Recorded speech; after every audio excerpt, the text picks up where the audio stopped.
بسم اللہ الرحمن الرحیم۔ معارف الحدیث حضرت مولانا محمد منظور احمد نعمانی، صفحہ نمبر 60۔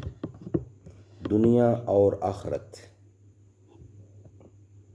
یہ دنیا جس میں ہم اپنی یہ زندگی گزار رہے ہیں اور جس کو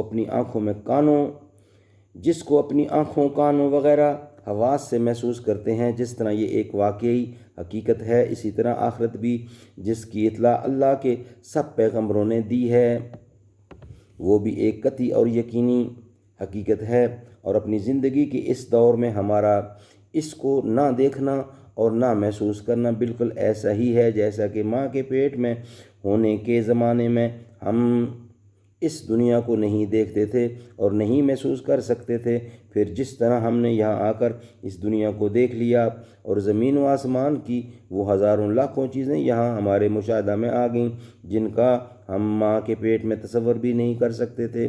اسی طرح مرنے کے بعد عالم آخرت میں پہنچ کر جنت و دوزخ کو اور اس عالم کی ان تمام چیزوں کو دیکھ لیں گے اور پا لیں گے جن کی اطلاع اللہ کے پیغمبروں اور اللہ کی کتابوں نے دی ہے۔ الغرض ہماری یہ دنیا جس طرح ایک حقیقی عالم ہے، اسی طرح آخرت بھی مرنے کے بعد سامنے آ جانے والا ایک حقیقی اور بالکل واقعی عالم ہے۔ ہمارا اس پر ایمان ہے اور نقل و عقل کی روشنی میں ہم کو اس کے بارے میں الحمدللہ پورا وثوق اور اطمینان ہے۔ صدق اللہ العلی العظیم۔